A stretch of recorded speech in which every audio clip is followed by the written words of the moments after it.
আলোকে ঘর থেকে টেনে হিঁচড়ে বের করে দিয়ে নিজের সদ্য বিবাহিতা দ্বিতীয় স্ত্রী রূপার সাথে বাসরাত উপভোগ করছে তার স্বামী আতিক। আলো ঘরের দরজার সামনে বসে কেঁদেই চলেছে। কোন স্ত্রী বা তার স্বামীর এরকম ব্যবহার সহ্য করতে পারে? আলোর শাশুড়ি আমিনা বেগম এসে আলোকে সান্ত্বনা দেন। কি আর করব বল, সব আমার কপালের দোষ। কত বড় মুখ করে তোকে নিজের ছেলের বউ করে আনলাম। তোর মাকে কথা দিয়েছিলাম তোকে সুখে রাখবো, কিন্তু আমার ছেলেটা যে এরকম কাজ করবে সেটা ভাবতে পারিনি। আলো তার শাশুড়িকে অনুরোধ করে, উনি বিয়ে করেছে ঠিক আছে, কিন্তু দেখবেন আমায় যেন বাড়ি থেকে বের করে না দেয়। আমার ঘরের এক কোণে ফেলে রাখলেও আমি থাকবো, প্রয়োজন হলে চাকরানি হয়ে থাকবো, তাও আমাকে এই বাড়ি থেকে বের করে দেবেন না। আমিনা বেগম আলোর এমন সামান্য আবদারে মুখে আঁচল দিয়ে কাঁদতে থাকেন। এই মেয়েটার প্রতি যে তার অন্যরকম মায়া লেগে আছে। মেয়েটা তার কত যত্ন নেয়, আতিককেও কত ভালোবাসে। তবুও কেন যে আতিক এমন একটা কাজ করলো সেটা তার বোধগম্য হচ্ছে না। আলোর আজ দুঃখে কষ্টে মরে যেতে ইচ্ছা করছে। 1 বছর আগে আতিকের সাথে তার বিয়ে হয়েছে। বিয়েটা অবশ্য দুই পরিবার মিলেই ঠিক করেছে। আলোর পরিবার নিম্ন মধ্যবিত্ত ছিল, যেখানে আতিক একটি বড় শপিং মলের মালিক। আতিক কখনো আলোকে মেনে নিতে পারেনি। আলো এই 1 বছরে আতিকের মন জয় করার জন্য অনেক কিছু করেছে, কিন্তু আতিকের মন পায়নি। আলো যথেষ্ট সুন্দরী হওয়ার পরেও সে স্মার্ট না হওয়ায় আতিক তাকে নাকি বউ হিসেবে পরিচয় দিতে লজ্জা পায়। দীর্ঘ এক অন্ধকার রজনী নিজের স্বামীর বাসর ঘরের সামনে বসেই কাটিয়ে দেয় আলো। আমিনা বেগম অনেকবার তাকে ডাকতে এসেছিল, কিন্তু সে যায়নি। তার নাকি আতিকের সাথে খুব জরুরি কথা আছে, তাই সারা রাত তন্দ্রাহীন থাকলো সে। আলোর চোখের জলও শুকিয়ে গেছে, তার মনোবল আশা সব শেষ।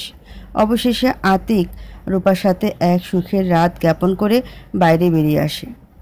আলো এক দৃষ্টিতে তাকিয়ে থাকে আতিকের দিকে। তাকে দেখে খুব তৃপ্ত মনে হচ্ছে, অথচ আলোর সাথে বাসরের দিন সে আলোর উপর কিভাবে জানোয়ারের মতো ঝাঁপিয়ে পড়েছিল। যন্ত্রণায় সেদিন আলোর মরে যেতে ইচ্ছা করছিল, কিন্তু সে সব সহ্য করেছিল। শুধু বাসর রাত নয়, আতিকের সাথে তার কাটানো প্রত্যেকটা রাতই ছিল ভয়ানক।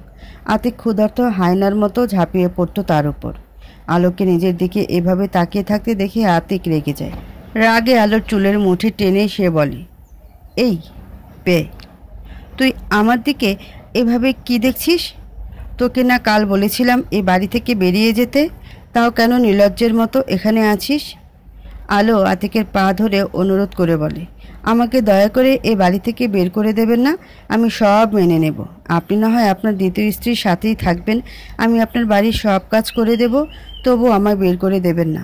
আমার যে যাওয়ার আর কোনো জায়গা নেই। কেন, তোর বাপের বাড়িতে যেতে পারছিস না? না, এমন কথা বলবেন না। আমি যদি সেখানে যাই তাহলে সমাজের লোক আমার আব্বুকে অনেক কথা শোনাবে। আপনি তো জানেন আমার বড় আপু ডিভোর্সি হয়ে অনেক দিন থেকে বাড়িতে পড়ে আছে। এখন আমারও যদি একই হাল হয় তাহলে যে আমার আব্বু সমাজে আর মুখ দেখাতে পারবে না। আতিকের যেন আলোর উপর একটুও দয়া হয় না। সে আলোকে লাথি মেরে সরিয়ে দিয়ে বলে, তোর আব্বু বাঁচল কি মরল তাতে আমার কিছু যায় আসে না। তুই ভালো ভালোই আমার বাড়ি থেকে বের হওয়া, না হলে ঘাট ধাক্কা দিয়ে বের করে দেব। আল্লাহর দোহাই লাগে, এমন করবেন না। আমাকে মেরে ফেলুন, তাও এ বাড়ি থেকে বের করে দেবেন না। আতিক আলোর কোনো কথা শোনে না, তার হাত ধরে টেনে হিঁচড়ে নিয়ে যায়। আলো বারবার আকুতি মিনতি করতে থাকে তার উপর একটু দয়া দেখানোর জন্য। আতিক আলোর কথায় কোনো গুরুত্ব না দিয়ে তাকে ধাক্কা দিয়ে বাড়ি থেকে বের করে দিতে যাবে, তখনই কেউ এসে তাকে আটকায়। রূপা, তুমি আমাকে আটকালে কেন?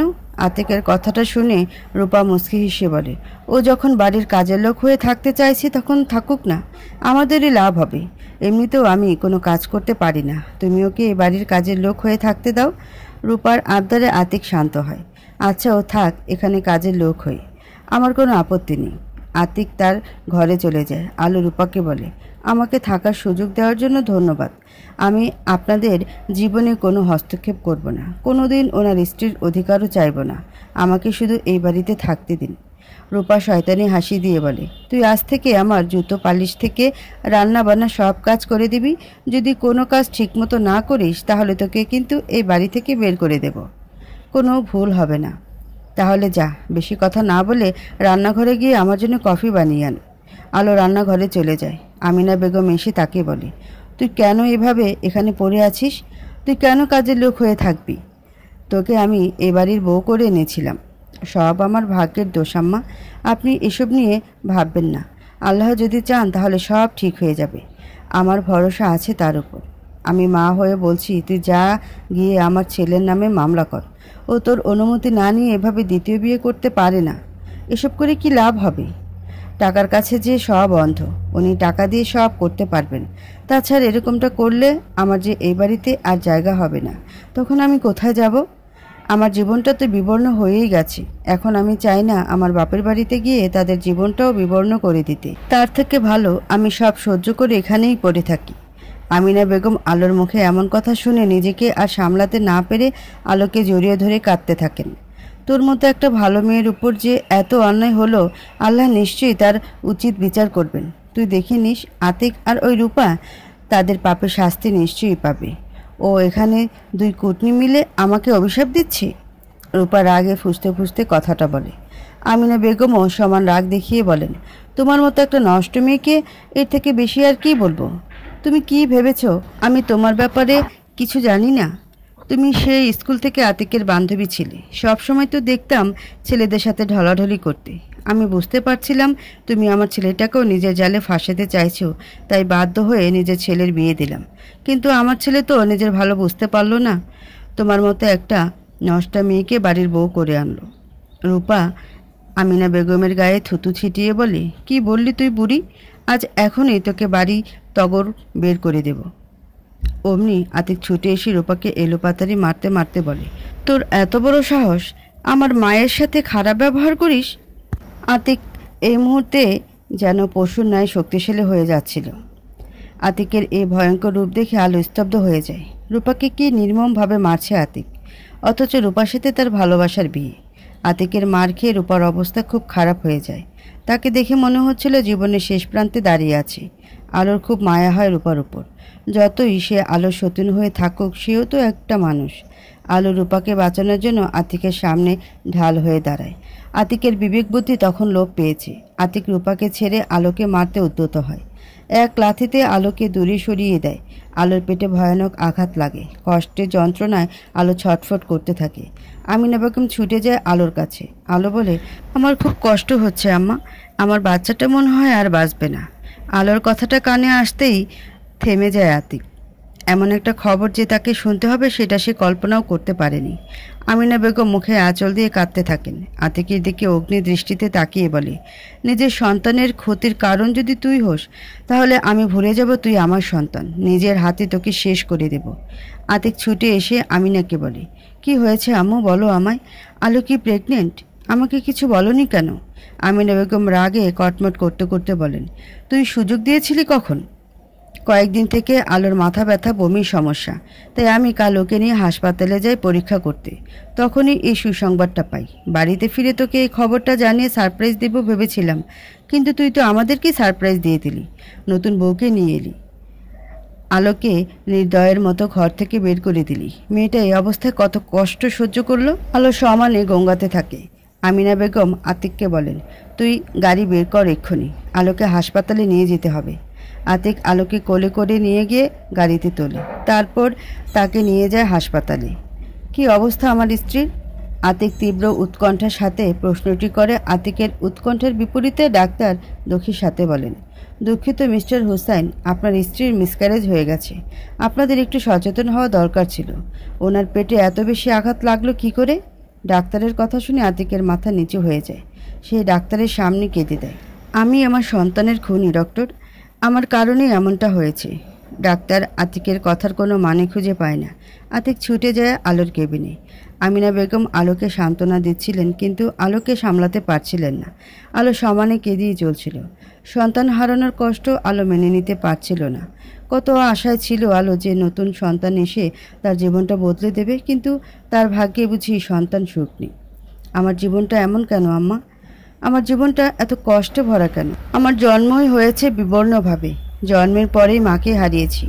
সৎ মা যদিও মায়ের মতোই ভালোবাসা দিয়েছে, কিন্তু সৎ বোনের অত্যাচার সহ্য করতে হয়েছে প্রতিনিয়ত। আমার নিজের আপু জোনাকির জীবনও আমার মতো, জানেন।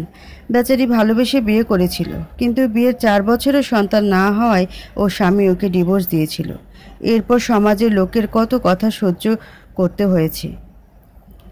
আমাদের দুই বোনের জীবনেই আস্ত একটা বিবর্ণ আলোকবর্ষ, জানেন। এই আলোকবর্ষে আলোর কোনো চিহ্ন নেই। আলোর কথাগুলো আমিনা বেগমের বুক ক্ষতবিক্ষত করে দেয়। আতিকও দাঁড়িয়ে আলো সব কথা শুনে ফেলে। নিজের প্রতি ঘৃণা তার আরও বেড়ে যায়। আলোর নজর পড়ে দরজার কাছে দাঁড়িয়ে থাকা আতিকের উপর। আতিককে দেখে ক্ষোভে ফেটে পড়ে আলো। ওই লোকটা এখানে কি করছে আম্মা? আমার সন্তানকে মেরেও কি ওনার শান্তি হয়নি? এখন আমাকেও কি মারতে চান? ওনাকে চলে যেতে বলেন আমার সামনে থেকে, না হলে আমি ওনাকে খুন করে দেব। আতিক আলোর দিকে করুণ দৃষ্টিতে তাকায়। আমিনা বেগম এসে আতিককে ধাক্কা দিয়ে বের করে দেন। তিনি বলেন, তোর মতো কুলাঙ্গার ছেলে জন্ম দিয়ে আমি পাপ করেছি। এখন চাইলেও সে পাপ মোচন করতে পারবো না। ভাগ্য ভালো তোর বাবা বেঁচে নেই, না হলে তিনি এটা কিছুতেই সহ্য করতে পারতেন না। আম্মু, আমি জানি আমি ভুল করেছি। আমি আমার ভুলের জন্য অনুতপ্ত। আমায় ক্ষমা করে দাও আম্মু। তোকে আমি বা আলো কেউ কখনো ক্ষমা করব না। আর খবরদার আমাকে আম্মু বলে ডাকবি না। তোকে নিজের ছেলে বলতেও আমার ঘৃণা হচ্ছে। কোন পাপের ফলে যে তোর মতো একটা পশুকে জন্ম দিয়েছি? তুই আমার চোখের সামনে থেকে চলে যা বলছি, না হলে তোকে মেরে নিজের পাপের প্রায়শ্চিত্ত করব। আতিক চলে আসে হাসপাতাল থেকে। অনুতাপের আগুনে দগ্ধ হচ্ছে আতিক। বেঁচে থাকার বিন্দু মাত্র ইচ্ছা আর তার নেই। অসময়ে সঠিক জ্ঞান কোনো কাজে আসে না। আতিকের ক্ষেত্রেও সেটা হয়েছে। এখন সে চাইলেও আর কিছু ঠিক করতে পারবে না, কারণ সে নিজের হাতেই সব কিছু নষ্ট করে দিয়েছে। আতিক বাড়ি ফিরে দেখে রূপা কোথাও নেই।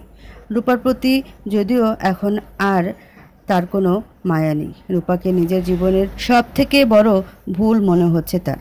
আতিক এখন চায় সব যেন ঠিক হয়ে যায়। যদি ফিরে যেতে পারতো একদিন আগে, তাহলে সে সব ঠিক করতে পারত। আচমকা কলিং বেলের শব্দে আতিক বিরক্ত হয়। কে এলো এখন? আলো আর আমিনা বেগম তো এখন হাসপাতালে। এত তাড়াতাড়ি নিশ্চয়ই হাসপাতাল থেকে আসবে না। তাহলে কি রূপা ফিরে এলো? রূপার কথা ভেবে আতিকের মুখ রক্তিম বর্ণ ধারণ করে। হাত মুষ্টিবদ্ধ করে সে দৌড়ে গিয়ে দরজাটা খোলে। দরজা খুলে যা দেখে সেটার জন্য সে মোটেই প্রস্তুত ছিল না। হ্যাঁ, রূপা এসেছে, তবে একা আসেনি, সাথে পুলিশ নিয়ে এসেছি। রূপা পুলিশদেরকে বলে, গ্রেফতার করুন এই লোকটাকে। এনার একজন স্ত্রী থাকা সত্ত্বেও ইনি তার অনুমতি না নিয়ে আমায় বিয়ে করেছেন। বিয়ের পর আমার উপর অকথ্য অত্যাচার করেছেন। আমি ওনার নামে নারী নির্যাতনের মামলা করব। আতিক নিমেষেই ঠান্ডা হয়ে যায়। জেলে যাওয়ার ভয়ে রূপার পা ধরে বসে পড়ে আতিক। অনুরোধ করে, আমাকে তুমি জেলে পাঠিও না রূপা। আমি তো তোমাকে ভালোবেসে বিয়ে করে এনেছিলাম। তখন একটু মাথায় রাগ উঠে গিয়েছিল, তাই তুমি সেজন্য আমায় পুলিশে দেবে? রূপা এক ঝটকায় আতিককে নিজের পা থেকে সরিয়ে বলে, তুই আমাকে যেভাবে মেরেছিস তারপরও তোকে ক্ষমা করব ভাবছিস? তোকে জেলের ভাত খাইয়ে তবে আমার শান্তি। সঙ্গে সঙ্গে আতিককে গ্রেফতার করা হয়। আতিককে ধরে নিয়ে যাওয়া হয় পুলিশ স্টেশনে। রূপা তৃপ্তির হাসি হাসি। আলো তার শাশুড়ির সাথে হাসপাতালে ছিল। রূপাও হাসপাতালে চলে আসে। রূপাকে দেখে তারা কেউ খুশি হয় না, বরং তারা দুজনেই রূপাকে দেখে প্রচণ্ড রেগে যায়। রূপা খিলখিল করে হেসে বলে, আতিক এখন জেলে, এই সুখবরটি দিতে এলাম। সাথে সাথে আমিনা বেগমের থাপ্পড় তার গালে পড়ে।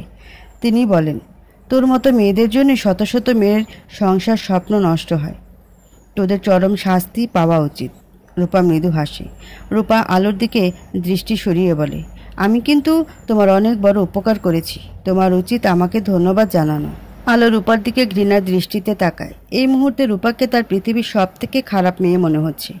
আলো রসিকতার সাথে বলে, তোমার মতো মেয়েরা আর যাই হোক কারো উপকারের কারণ হতে পারে না। তোমরা শুধু অন্যের সংসার ভাঙতে পারো।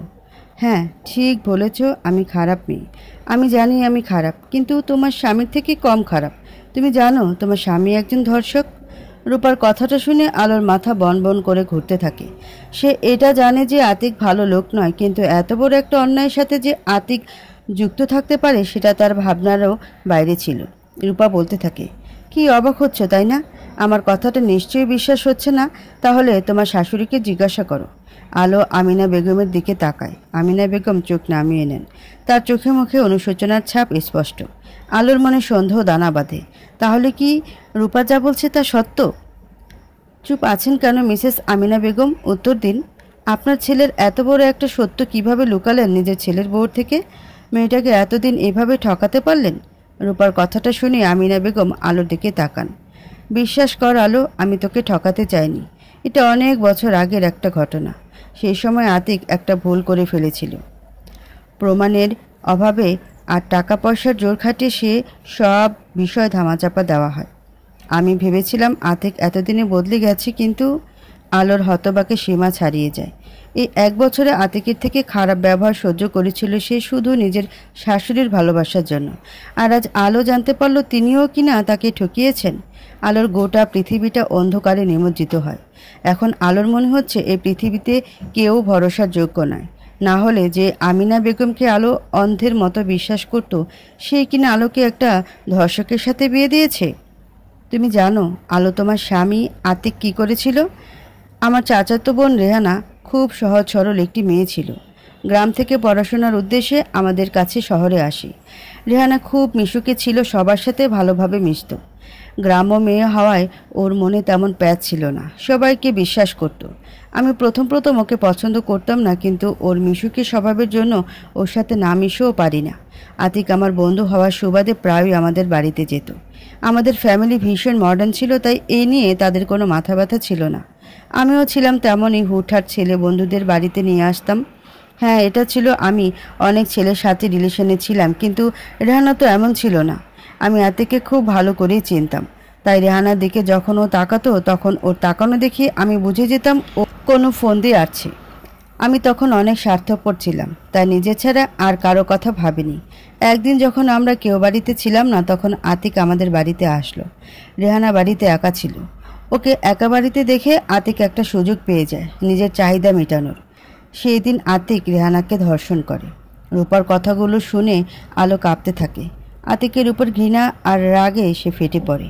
রূপার চোখে জল। রূপা বলে, জানো, আমিও না খুব একটা ভালো মেয়ে তেমনটা নয়। রেহানা সেদিন আমাকে সর্বপ্রথম তার সাথে হওয়া অবিচারের কথা বলে। আমার মতো একটা মেয়ে যে বিয়ের আগে নিজের সতীত্ব খুইয়ে বসেছিলাম, তাই আমার কাছে এসব খুব সাধারণ মনে হয়েছিল। আমি রেহানাকে বলেছিলাম চুপ থাকতে। রেহানা সেদিন আমার কথায় খুব কষ্ট পেয়েছিল, আমার দিকে কীরকম ঘৃণার দৃষ্টিতে তাকিয়েছিল। এরপর রেহানা আমাদের বাড়ি ছেড়ে গ্রামে চলে যায়। গ্রামে গিয়ে ওর বাবা মাকে সব জানায়। রেহানার বাবা একজন শিক্ষক ছিলেন। তিনি তার মেয়ের প্রতি হওয়া অন্যায় মুখ বুজে মেনে নিতে চাননি। তিনি আমার বাবার সাথে এই ব্যাপারে যোগাযোগ করেন, কিন্তু আমার বাবাও কোনো ঝামেলা জড়াতে চাননি। তাই তিনি বলেন তাকে কোনো রকম সাহায্য করতে পারবেন না বলে না করে দিয়েছিলেন। রেহানার বাবা তখন নিজ উদ্যোগে পুলিশের কাছে মামলা করে আতিকের নামে, কিন্তু আতিকের ক্ষমতার কাছে তারা হার মেনে যায়। আতিকের তো কিছুই হয় না, বরং সবাই রেহানার নামে ছিছি করতে থাকে। রেহানা এইসব সহ্য করতে না পেরে সুইসাইড। রূপা থেমে যায়। আলো ব্যঙ্গ করে বলে, তুমি একটা মেয়ে হয়ে আরেকটা মেয়ের পাশে দাঁড়াতে পারলে না? এখন আর কেঁদে কী হবে? রেহানার পরিস্থিতির জন্য কিন্তু কোনো না কোনোভাবে তুমিও দায়ী। তুমি আর তোমার বাবা একটু সাহায্য করলেই হয়তো রেহানা আজ এরকম সিদ্ধান্ত নিত না। আমি জানি সেটা, আমিও দোষী। রেহানার মৃত্যুর পর আমি অনুশোচনায় দগ্ধ হতে থাকি, তখনই সিদ্ধান্ত নিয়ে ফেলি আত্মীকে একদিন না একদিন তার পাপের শাস্তি দেবই। কিন্তু সেই সময় আমার হাতে কিছু ছিল না। আলো রূপাকে জিজ্ঞেস করে, আতিককে শাস্তি দেওয়ার জন্য তোমায় ওকে বিয়ে করতে হলো কেন? রূপা বলে, কারণ আমার মনে হয়েছিল আতিকের ঘরে ঢুকলে ওর বিরুদ্ধে প্রমাণ পাওয়া সহজ হবে, আর ঠিক সেটাই হলো। আতিকের সিক্রেট লকার থেকে আমি ওর বিরুদ্ধে অনেক প্রমাণ পাই। রেহানা ছাড়াও আরও অনেক মেয়ের সাথে অন্যায় করেছিল আতিক। আতিক খুব বোকা ছিল জানো, নিজের অপরাধের প্রমাণগুলো সে নিজের কাছে রেখে দিত। এগুলো দেখে ও খুশি হতো। মেয়েদের প্রতি অন্যায় করে সে নিজেকে আসল পুরুষ ভাবত। আমি কাল রাতে সুযোগ বুঝে আতিকের সাথে ঘনিষ্ঠ হওয়ার সময় ওর নাকে এমন একটা পারফিউম দিই যাতে করে ও অজ্ঞান হয়ে যায়। তারপর আতিকের বিরুদ্ধে কিছু প্রমাণ পাই, কিন্তু সেগুলো যথেষ্ট ছিল না। এরপর পরের দিন আমি ইচ্ছে করেই ঝামেলা তৈরি করি যাতে আতিক রেগে যায়, কারণ আমি জানতাম আতিক রেগে গেলে ও বাড়ি ছেড়ে চলে যাবে, আর সেই সুযোগে আমি অনেকটা সময় পাবো আরও প্রমাণ জোগাড় করার। কিন্তু বিশ্বাস করো, আমি জানতাম না তুমি প্রেগনেন্ট ছিলে আর আমাকে বাঁচানোর জন্য নিজের এত বড় ক্ষতিটা করে ফেলবে। সেদিন তুমি যাওয়ার পর আমি আতিকের রুমে গিয়ে ওর সিক্রেট লকারটা খুঁজে পাই। তারপর সেখান থেকে তার বিরুদ্ধে অনেক শক্তপোক্ত প্রমাণ পাই। যে পুলিশ অফিসার আতিককে গ্রেফতার করেছে সে আর কেউ নয়, রেহানার আপন বড় ভাই। রেহানার প্রতি অবিচার হতে দেখে সে শপথ করেছিল একদিন পুলিশ হয়ে নিজের বোনের প্রতি হওয়া অন্যায়ের বিচার করবে। তার সাথে মিলেই আমি সব পরিকল্পনা করি। আমি সব প্রমাণ এরপর তার হাতে তুলে দিই। তারপর সে এসে আতিককে গ্রেফতার করে। যদিও আতিককে সাময়িকভাবে নারী নির্যাতনের মামলায় গ্রেফতার করা হয়েছে, কিন্তু এখন তার সব অপরাধ দেশবাসীর কাছে আনা হবে। আমি অনেক অন্যায় করেছি, আমাকেও জেলে যেতে হবে। তোমার কাছে আমি ক্ষমা চাইব না, সেই মুখ আমার নেই। তোমার এরকম পরিস্থিতির জন্য আমি হয়তো দায়ী, কিন্তু একবার ভেবে দেখো, আতিকের মতো একটা ছেলের সাথে সংসার করার থেকে এইরকম পরিস্থিতিতে থাকা ভালো নয় কি? ঠিক বলেছ তুমি রূপা। আমি যদি আগে জানতাম আতিক এত খারাপ একজন মানুষ, তাহলে কবেই সব ছেড়ে চলে যেতাম। আর আম্মা, আপনাকে আমি খুব বিশ্বাস করছিলাম, কিন্তু আমি আতিকের কাছ থেকে ডিভোর্স চাইব, তারপর সব ছেড়ে চলে যাব। জানি আমাকে সামনের জীবনে এক বিবর্ণ আলোকবর্ষ পাড়ি দিতে হবে, তবুও আমি খুব খুশি যে আতিক তার পাপের শাস্তি পেয়েছে। আমি এখন প্রস্তুত এক বিবর্ণ আলোকবর্ষ পাড়ি দেওয়ার জন্য। দেখা যাক জীবন আমায় কোথায় নিয়ে যায়। আতিকের কাছে ডিভোর্স পেপার পাঠিয়ে আলো চলে আসে নিজের গন্তব্যে। আমিনা বেগম অনেকবার তাকে বলেছিল তাদের বাড়িতে থাকতে, কিন্তু আলো কোনো কথা শোনেনি। আমিনা বেগমকে নিজের মায়ের সম্মান দিয়েছিল আলো, আর বিনিময়ে যা পেল তাতে আর তার উপর ভরসা নেই আলোর। আলো নিজের বাপের বাড়িতে যাওয়ার উদ্দেশ্যে বাসে উঠেছে। আলো জানে সামনে ভালো কিছু হবে না, তবুও সে মনে সাহসের সঞ্চার করে। বাসে বসে থাকতে থাকতে কখন যে চোখটা লেগে যায় আলো সেটা টের পায়নি। আচমকা কারো ডাকে আলোর ঘুম ভেঙে যায়। আলো তাকিয়ে দেখে তার চাচাতো ভাই সজীব তার দিকে তাকিয়ে হাসছে। আলো সজীবকে বলে, সজীব ভাই, আপনি? কিছু প্রয়োজনীয় কাজে ঢাকা এসেছিলাম, এখন আবার জামালপুরে ফিরে যাচ্ছি। বাট তুই কোথায় যাচ্ছিস, আর এভাবে একা বাসে উঠেছিস কেন? তোর স্বামী কোথায়? আলো দ্বিধায় পড়ে যায় সজীবকে সব বলা ঠিক হবে কিনা। সজীব আলোকে চুপ থাকতে দেখে নিজেই বলে, ও বুঝেছি, তুই নিশ্চয়ই সাজিদ ভাইয়ের সাথে মায়ের বিয়ের কথা জেনে গেছিস, তাই জামালপুর যাচ্ছিস। আলো কথাটা শুনে বেশ চমকায়। মায়া হলো আলো সৎ বোন, আর সাজিদ সজীবের বড় ভাই। আলো ভাবে, মায়ের বিয়ে, অথচ তাকে কেউ এই ব্যাপারে জানালো না। অন্য কেউ না জানাক, তার সৎ মা মালিকা বেগম অথবা বড় বোন জোনাকি তো জানাতে পারত। বিয়ের পর কি সে পর হয়ে গেছে? আলো খুব কষ্ট পায় ব্যাপারটায়। সজীবকে ব্যাপারটা বুঝতে না দিয়ে বলে, আমি অন্য কারণে যাচ্ছি, অনেক দিন থেকে বাড়িতে আসা হয় না, তো ওদের বিয়ের ব্যাপারে প্রথম শুনলাম। আলোর কথাটা শুনে সজীব ভাবনায় পড়ে যায়। মায়ার বিয়ে, অথচ এই ব্যাপারে আলোকে কিছু জানানো হচ্ছে না। পরে আবার ভাবে এখনও 1 সপ্তাহ বাকি আছে, তাই হয়তো কেউ কিছু বলেনি। সজীব আলোর পাশে সিটে বসে। আমাদের যখন দেখা হয়ে গেল তখন একসাথেই যাই না হয়? তোর বরকে নিয়ে এলে ভালো হতো, উনি আসলে কিছু কাজে ব্যস্ত, তাই আসতে পারেনি। আলো মিথ্যা কথা বলতে পছন্দ করে না। ভরা বাসে এভাবে সবার সামনে সব কথা বলতেও চায় না সে, তাই বাধ্য হয়ে মিথ্যাই বলতে হলো তাকে। আলো, আমরা এসে গেছি। সজীবের ডাকে ঘুম ভাঙে আলোর। এই কদিন যা ধকল গেছে, তারপর একটুতে ক্লান্ত হয়ে যায় আলো। আতিকের কারাগারে যাওয়ার 1 সপ্তাহ পেরিয়ে গেছে। এই 1 সপ্তাহ আলোকে হাসপাতালে থাকতে হয়েছে। হাসপাতাল থেকে বেরিয়েই আলো প্রথম উকিলের সাথে যোগাযোগ করে ডিভোর্স নিয়ে কথাবার্তা বলে। ডিভোর্স পেপার তৈরি করে আতিকের কাছে পাঠিয়ে দেয়। এখন আলো খুবই চিন্তিত তার ভবিষ্যৎ নিয়ে। এইচএসসি পাশ করে তাকে বিয়ে দিয়ে দেওয়া হয়, তাই এখন তাকে বাবার বাড়িতে থাকতে হবে, কারণ সে যে এখন বড্ড অসহায়। কি হলো, বসে আছিস কেন? চল তাড়াতাড়ি নাম, বাস তো আবার স্টার্ট করবে। আলো উঠে পড়ে। বাস থেকে নামার সময় পড়ে যেতে ধরে আলো। সজীব আলোকে ধরে ফেলে, শান্ত গলায় বলে, সাবধানে চলাফেরা কর। এত বড় হয়ে গেছিস, বিয়েও হয়ে গেল, বাট চঞ্চলতা এখনও গেল না। ছোট থেকে ছুটোছুটি করে বেড়াতে এই বাড়ি থেকে ওই বাড়ি। আলো মৃদু হাসি। তখনকার আলোর সাথে এখনকার আলোর যে কত পার্থক্য সেটা হয়তো সজীব জানে না। এই 1 বছর আতিকের সাথে সংসার করে অনেক বদলে গেছে সে। আলো ধীরে সুস্থে বাস থেকে নামে। সজীব একটা সিএনজি ডেকে আনলো। আলো সজীবের সাথে সিএনজিতে উঠে পড়ে। সিএনজিতে বসেও আলোর চোখে রাজ্যের ঘুম এসে ধরা দেয়। সজীব আলোর দিকে তাকায়। এই 1 বছরে মেয়েটা অনেক বদলে গেছে। আগে কী রকম চঞ্চল ছিল, মুখ দিয়ে কথার খই ফুটতো, আর এখন এতক্ষণ যে সজীবের সাথে ছিল অথচ সেরকম কোনো কথাই বলেনি। বেশিরভাগ সময়তেও ঘুমিয়েই কাটিয়ে দিল। সজীব আলোকে জিজ্ঞেস করে, তুই ঠিক আছিস তো আলো? আচমকা এরকম প্রশ্নে চমকে ওঠে আলো। নিজেকে ধাতস্থ করে বলে, আমি তো ঠিকই আছি। কি আর হবে আমার? আলোদের কি এত সহজে ভেঙে পড়লে চলে? তাদের যে গোটা একটা বিবর্ণ আলোক বর্ষ পাড়ি দিতে হয়। আলোর কথাগুলোর কোনো মানে খুঁজে পায় না সজীব। তার মনে হয় আলো ঠিক নেই। আলো নিশ্চয়ই কোনো সমস্যা হয়েছে। আলো, তুই সত্য করে বলতো আমায়, তুই কি সত্যি ঠিক আছিস? আমার তোর ব্যবহার স্বাভাবিক লাগছে না একদমই। বিয়ের পর শুধু একবারও এসেছিলি, সেই তারপর আর আসিসনি। তো স্বামী তোর এখানে আসাটা পছন্দ করে না শুনেছিলাম, আর সে তোকে এভাবে একা আসতে দিল? এটা ঠিক আমার বিশ্বাস হচ্ছে না। সব কিছু ঠিক আছে সজীব ভাই, সব জিনিস সহজ সরলভাবে দেখতে শেখো, তাহলে বুঝতে পারবে সব কিছু কত সহজ স্বাভাবিক। বেশি ভিতরে গেলে যে অন্ধকারে তলিয়ে যেতে হবে। তুই কবে থেকে এরকম হেয়ালি করে কথা বলা শিখে গেছিস? যবে থেকে ভাগ্য আমার সাথে হেয়ালি করতে শুরু করেছে। সজীব, আলো দুজনেই আর কোনো কথা বলে না। পুরো রাস্তাটা তারা নিশ্চুপ থাকে। সন্ধ্যার দিকে তারা বাড়ির কাছাকাছি পৌঁছে যায়। আলোদের বাড়ি জামালপুরের মেলান্দ উপজেলা শহরে। বাড়িটা বেশি বড় নয়, একটি মহল্লায় ছোট পাকা একটা বাড়ি। তবে তাদের বাড়ির পাশেই রয়েছে সজীবদের দোতলা বাড়ি। সজীবদের আর্থিক অবস্থা বেশ ভালো। আলো এবং সজীব সিএনজি থেকে নামে। সজীব ভাড়া মিটিয়ে দেয়, তারপর বাড়ির দিকে অগ্রসর হয়। ছোট চাচি, কোথায় তোমরা? বাইরে এসো, দেখো কাকে নিয়ে এসেছি। সজীবের ডাকে মালিকা বেগম রান্নাঘর থেকে ছুটে আসেন। এসে বলেন, কে এসেছে সজীব? সজীবের পাশে আলোকে দেখে মালিকা বেগম অনেক খুশি হন। যদিও আলো তার সৎ মেয়ে, তবুও আলোকে নিজের মেয়ের থেকে কম ভালোবাসেননি তিনি। আলো মালিকা বেগমকে সালাম দেয়। মালিকা বেগম বলেন, আলো তুই তুই যে আসবি বলিসনি তো? আগে বললে আমি তোর জন্য তোর পছন্দের সব কিছু রান্না করতাম। তোর জামাই কোথায়? কেন আমি একা আসতে পারি না? কেন পারবি না? এটা তোরই বাড়ি, যখন খুশি আসবি। সজীব, তোর দেখা কোথায় পেলি? আর বলো না চাচি, আমি ঢাকা থেকে ফেরার সময় বাসে উঠে আলোকে দেখি। আলো একা আসছে শুনে আমিও অবাক হই। ও বলল স্বামী নাকি কাজে ব্যস্ত আছে, তাই একাই এসেছে।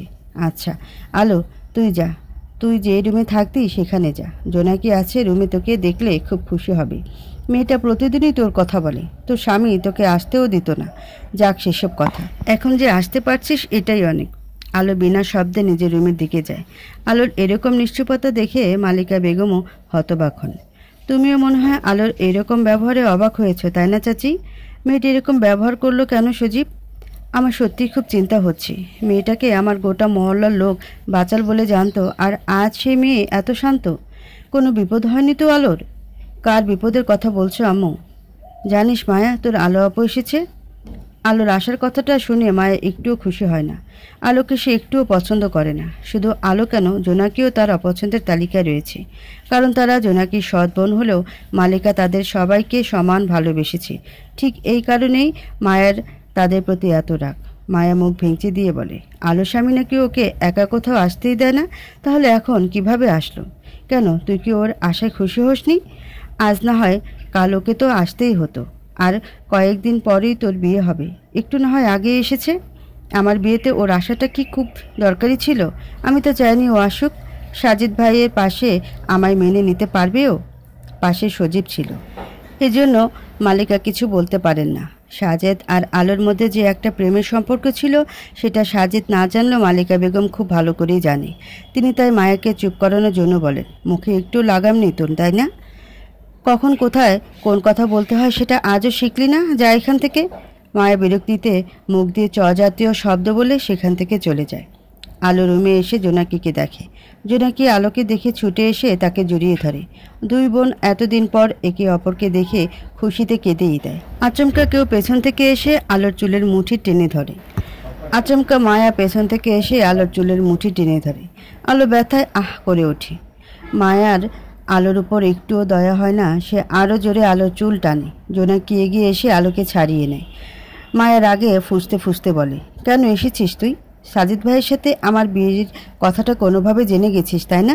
সেই জন্যে চলে এসেছিস কোনোভাবে বিয়েটা যদি আটকানো যায় সেই ধান্দায়। আলো কিং কর্তব্য বিমূঢ় হয়ে যায়। মায়ার এই ব্যবহার যদিও তার কাছে নতুন কিছু না। ছোটবেলা থেকে মায়া আলো আর জোনাকির সাথে এরকম আচরণ করে। তারা মায়াকে সৎ বোনের চোখে না দেখে নিজের বোনের চোখে দেখলেও মায়া তাদের কখনো আপন ভাবেনি। জোনাকি মায়াকে এইভাবে আলোর চুল ধরতে দেখে বলে, ছেড়ে দে, ওকে লাগছে তো।